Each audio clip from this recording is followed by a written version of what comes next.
live from Studio D on the campus of the University of Oklahoma.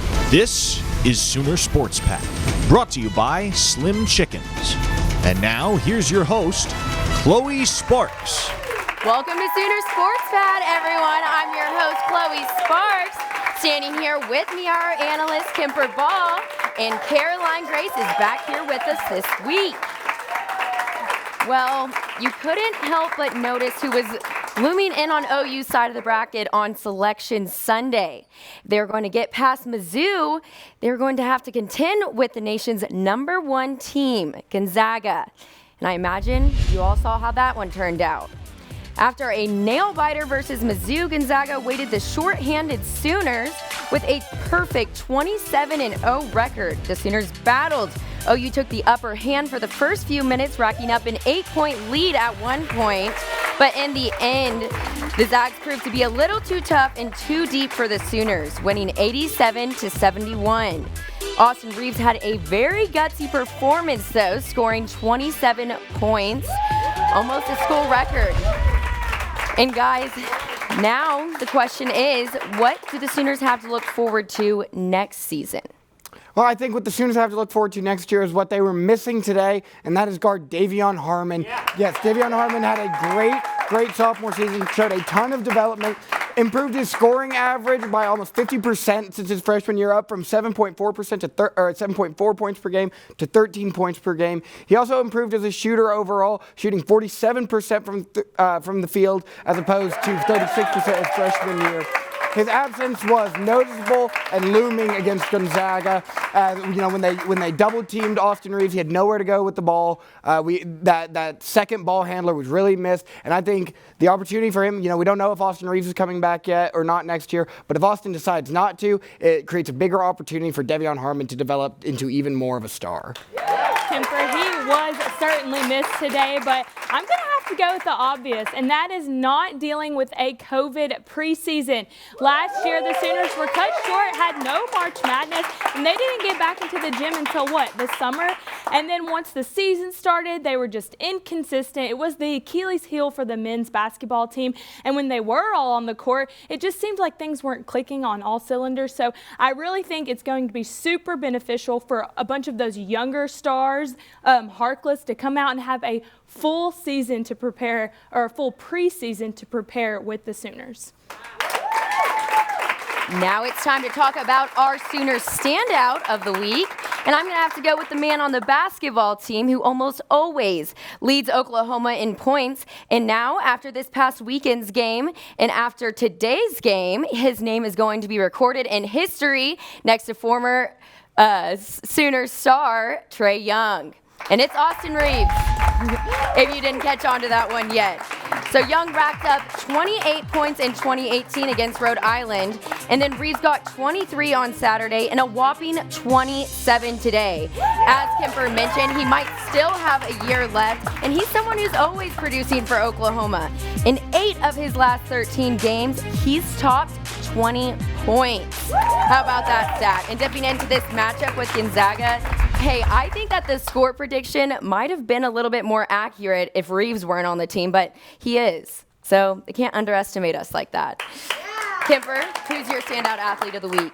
Well, I want to take it over to the baseball diamond and talk about the OU men's baseball team, but in particular, one of their star pitchers, and that's Jake Bennett. Now, the baseball team had a big weekend. They swept Houston. One of those games was a 19-1 blowout in which Jake Bennett pitched 6 innings without giving up a single run, 6 scoreless innings. He looked great in those innings, striking out 6 batters, and that is now 6 wins in a row for the University of Oklahoma. Lots of 6s in this factoid, but the baseball team is hot.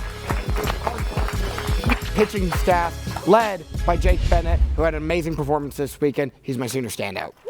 What an awesome sweep for the Sooners, and I guess I'm posing kind of an argument for you, Kemper, because I'm also going to stick with the Diamond, but I'm going to take it back to Friday and go with pitcher Wyatt Olds. Through 6 innings, he had 10 strikeouts. That was a season high for him, and he only allowed 1 run scored. This season, he's played in 5 games and only walked 1 player. He's really developing as the Sooners go on, and he's only a redshirt sophomore.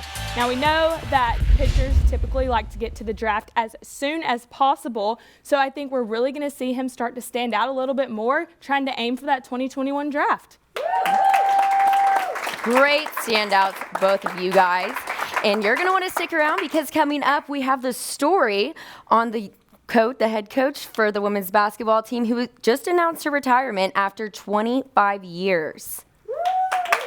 Sooner Sports Pad is presented by Slim Chickens.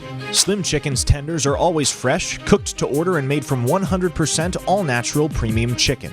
Buttermilk marinated, hand-breaded, and cooked to perfection every time.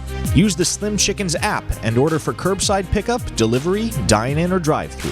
Fresh, delicious chicken. Slim Chickens. Get Sooner Sports news and talk on demand whenever you want with the Sooner Sports Podcast. Exclusive interviews, post-game shows, and all things Sooner Sports. Subscribe today at Soonersports.com/podcast. The Sooner Sports Podcast is presented by Riverwind and Allstate. Thank you to our Cornerstone Television partners, OU Health, Anheuser-Busch, and the OU College of Professional and Continuing Studies, and our community partners, Landers Auto Group, Coca-Cola, and OU Health. Serafina King is the 5'10" junior all the way from Los Angeles, California, who moved to Oklahoma to compete with the OU women's rowing team. Now, Sydney Bollier got the chance to chat with her earlier today about her 3 times competing in the Paralympic trials. I'm here with junior varsity rower Serafina King. Sarah, thank you so much for joining us this evening. How are you doing? I'm good. How are you? Good. So I know that you guys are starting your official season this weekend. Can you tell me more about that and what you guys are looking forward to this season? Yeah, so we're going to have a very short season this year. We only have 4 competitions, so we're really just trying to take advantage and make the most of each one. We're going to Kansas, the Clemson Invitational, Longhorn Invitational, and then it's just Big 12 championships. So we're looking at a small but very fun season. What are some of your team goals as well as some individual goals you have for this season?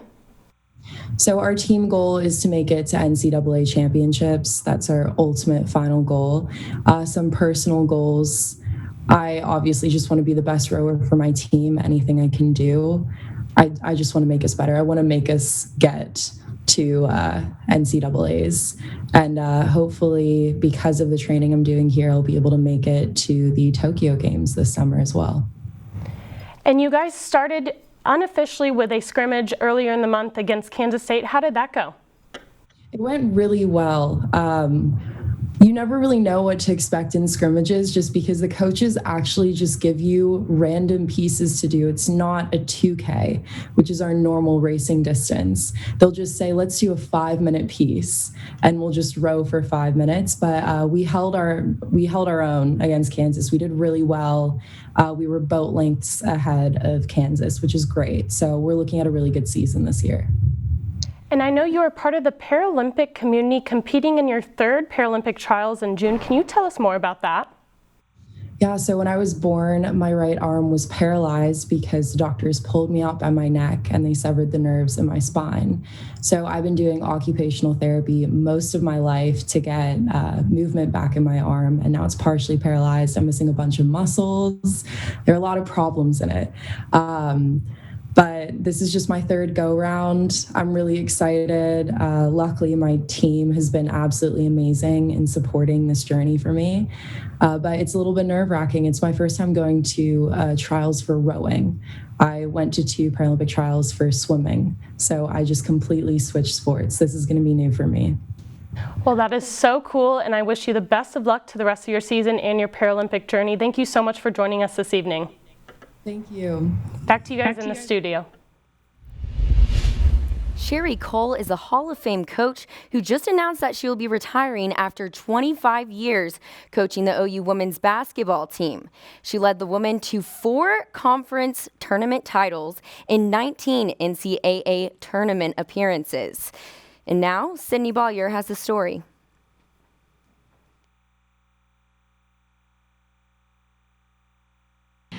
Being the head coach at the University of Oklahoma has been the privilege of my lifetime.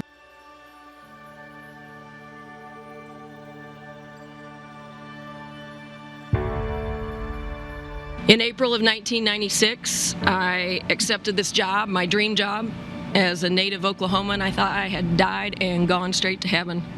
Basketball was my first and deepest love, and I have been fortunate to be able to chase that love for 25 years. I still cannot believe the ride that Oklahoma women's basketball has taken me on.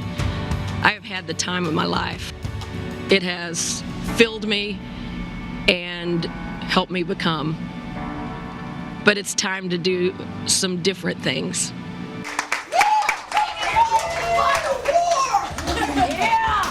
I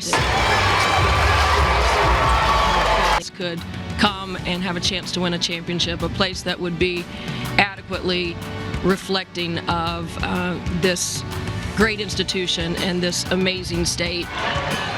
The task was a big one, and was not for the faint of heart. Coaching is juggling 6 glass pitchers of gasoline while your hair's on fire, and that's what you do all day, every day. And I have loved a game that holds no grudges, holds no judgment, simply presents itself to help you grow. That's what this game does. I don't even know how many games I've won, and nothing could be less relevant to me. What is relevant to me is the people that have been on the journey. I remember the championships. I remember balloons all over this floor. I remember cutting down numerous nets. I remember plane rides and bus rides with kids dancing up and down the aisles. Boy, you couldn't make this stuff up, the things that we've had to deal with.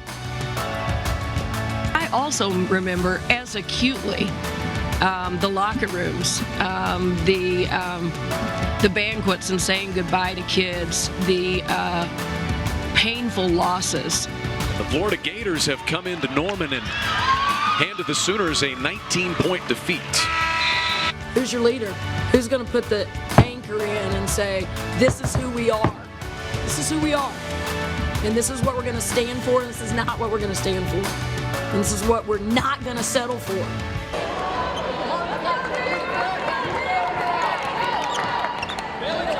All that stuff that's hard and gnarly and complicated and painful carves the capacity for all the other stuff that you get to enjoy.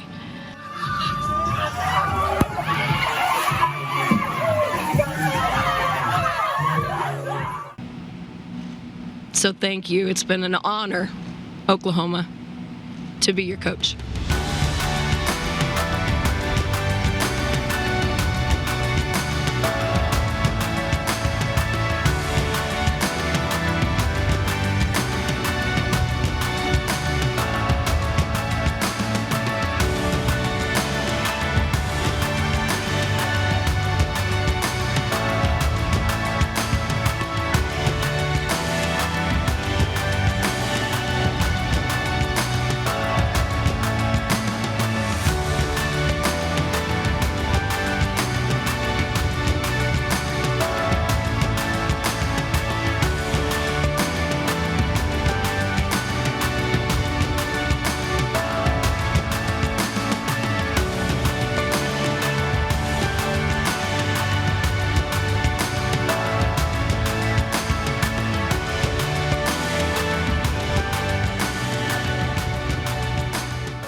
Let's give it up for the 4-time Big 12 Coach of the Year. Sherry Cole will always be recognized and remembered at OU, I think, for as long as history continues. So whenever we get back, though, we have a lot more basketball to talk about, so stick around. Welcome back to SSP. I know you're still here because you don't want to miss Caroline and Kemper facing off. Sticking on that last note of Sherry Cole, she was here for 25 years. What's your favorite memory of her? Well, mine was one I was very young for it, but it really set a precedent for the University of Oklahoma, and that was the 2002 season for Sherry Cole and the women's basketball team. They went 34 or 32-4 that season. Ended up in the Final Four, and then facing off against UConn in the national championship, where they fell. One of Gino Oriana's 8 billion national championships he's won at UConn. But that season was a pacemaker for the University of Oklahoma. That was the first truly great OU women's basketball team, led by Stacey Dales. And the Sooners were decent the years prior. They won 25 and 28 games the 2 years before. But this was the season that really took them up a notch and really put them in that upper echelon of college basketball teams going forward in the next few years. It was a legacy that lasted the next 20 years, and it's a standard that I think will stay at the University of Oklahoma for a long time to come. Yeah, I love where you started saying how it paved the way for the legacies, because I'm not Oklahoma born and bred, but when I got to OU, I knew who Sherry Cole was. So let's take it back to one of the most dominant eras with what I'm going to call the Paris era. During those 4 years, Oklahoma went 113 and 24 overall. With a 55-9 mark in Big 12 play, the Sooners won 3 Big 12 regular season titles and 2 conference tournament titles, and made 4 consecutive NCAA tournament appearances, twice advancing to the Sweet 16 before making a run to the 2009 Final Four. Now, to this day, Paris holds numerous amount of records that have yet to be broken. And so if you are a loyal Sports Pad viewer, y'all have already seen an inside look into Courtney Paris, which told you even more about that dominant era. So I think that is exactly what the lasting legacy is that you were talking about. Both great memories. I know there's so many. 25 years is a long time. Now show me your Elite Eight. Well, my bracket was doing a lot better before a few teams like West Virginia lost, but it's okay. I'm still having fun with the tournament. I've still got a lot of Elite Eight teams in. So I've got Houston, Loyola, Baylor, ORU, Kansas, Gonzaga, Florida State, Alabama. Now, I like Loyola getting to the Final Four, but they've got a tough Sweet 16 matchup coming up against Oregon State. A lot of size on that team, a lot of rebounding. Going to be hard for them to keep up. But I like my national title matchup to be Baylor and Gonzaga. I think they're easily the 2 best teams in the country. They have been all year. I think it's going to be a heavyweight challenge for the national title this year.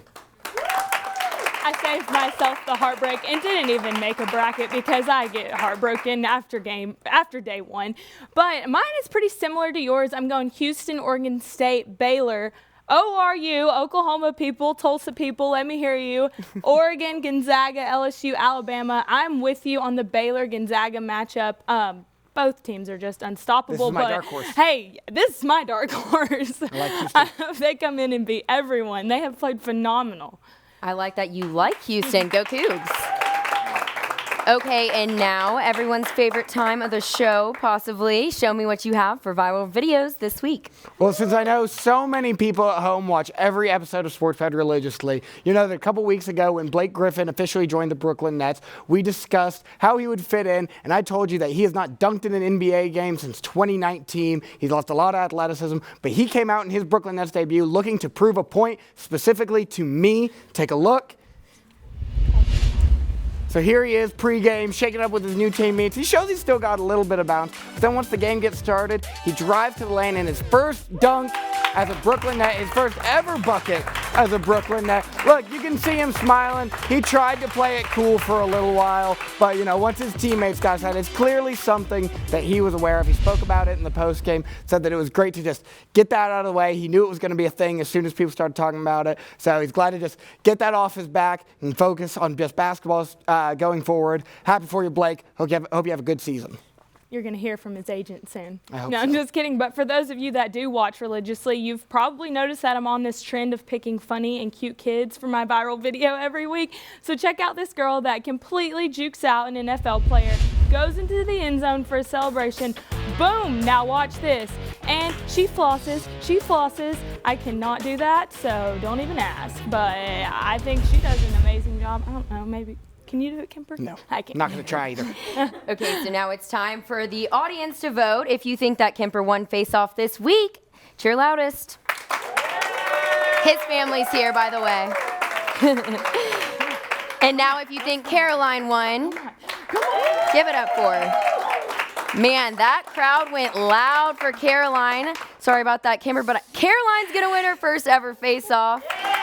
And stick around because whenever we return, I'm going to show you some Sooner sports to watch for, plus a look at the Sooner Sports Pad mailbag.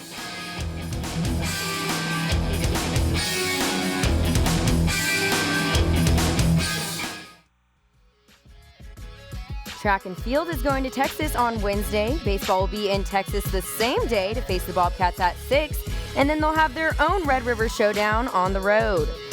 Softball continues on Friday at 4, taking on Iowa State, and women's tennis meets with TCU on Friday, also at 4. And now it's time for the Sooner Sports Pad mailbag.